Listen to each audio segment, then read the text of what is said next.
Bulletin کا باقاعدہ آغاز کریں۔ سب سے پہلے آپ کو بتائیں کہ شہر قائد میں مخدوش عمارتوں کا برا حال۔ مانسون کی بارشوں کے پیش نظر مخدوش عمارتیں انسانی المیے کا سبب بننے سکتی ہیں۔ سب سے زیادہ مخدوش عمارتیں اولڈ سٹی ایریا میں موجود ہیں۔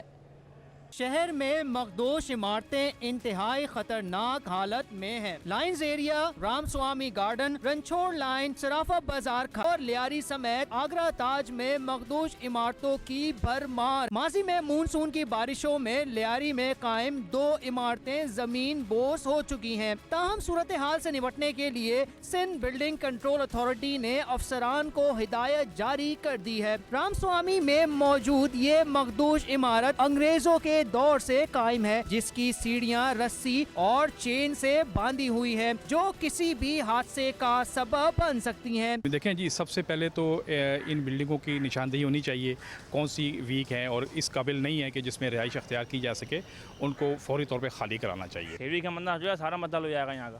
اب دیکھو گلی کا دیکھو، ابھی کل اپنے پیاس سے کھلوایا، سارے معاملات کرائیں گے سارے۔ دیکھیں بارشیں تو ہوتی رہیں گی، پر یہ جو نظام ہے نا آج کل، جو خاص طور پہ کراچی کا صحیح ہے، جو یہ گٹریں ابل رہی ہیں، کچرے کا نظام، یہ بالکل ہے نا بلڈنگوں کی بنیادوں کو گلا رہا ہے۔ یہ بلڈنگیں گر جاتی ہیں، ٹوٹ جاتی ہیں، روڈ کا بھی برا حال ہوتا ہے۔ اور جو ابھی نئی بلڈنگ ہے اس کا تو مسئلہ نہیں ہے، لیکن جو پرانی ہے اس کے اوپر حکومت کو کام کرنی چاہیے، فوری خالی کروانی چاہیے۔ سندھ بلڈنگ کنٹرول اتھارٹی کی جاری فہرست کے مطابق کراچی میں 550 عمارتیں جبکہ اندرون سندھ میں 650 عمارتیں مخدوش ہیں۔ Junaid Javed, city 21، Karachi.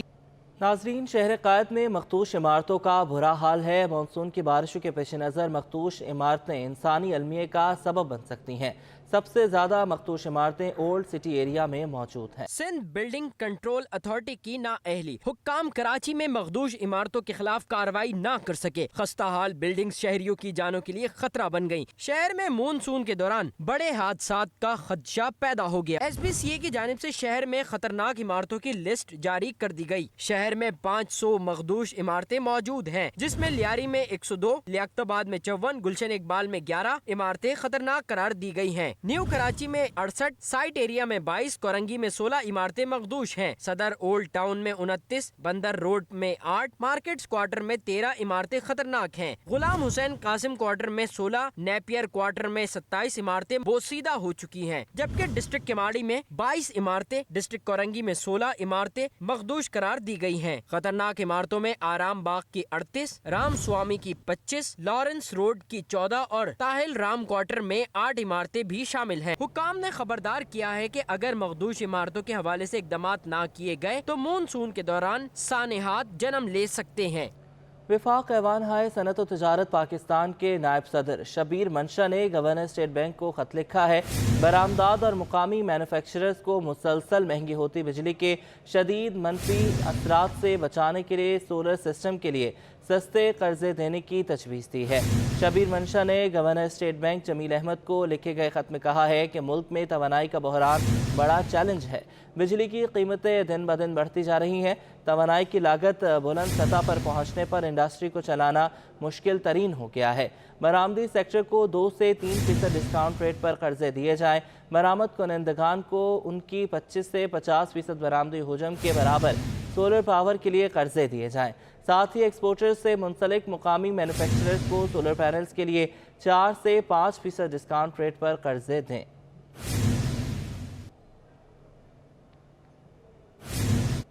Karachi press club ملک کا پہلا پریس کلب ہے جو سولر سسٹم کے ساتھ منسلک ہو گیا ہے۔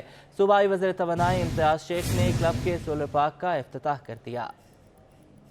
60 کلو واٹ بجلی فراہم کرنے والے سولر پارک کا افتتاح وزیر توانائی امتیاز احمد شیخ نے کراچی پریس کلب کی کابینہ کے ہمراہ کیا۔ تقریب سے خطاب میں صوبائی وزیر نے وعدہ کیا کہ سولر پارک جلد 100 کلو واٹ بجلی فراہم کرے گا۔ یہ سولر پارک حکومت سندھ کی جانب سے کراچی پریس کلب کے لیے تحفہ ہے۔ یہ ایک آپ لوگوں کو، کراچی پریس کلب کو، ہمارے صحافی بھائیوں بہنوں کو، یہ سندھ حکومت اور پاکستان پیپلز پارٹی کی طرف سے تحفہ ہے، اور اس کو انشاءاللہ ہم سمجھتے ہیں کہ یہ آپ کا حق بھی تھا۔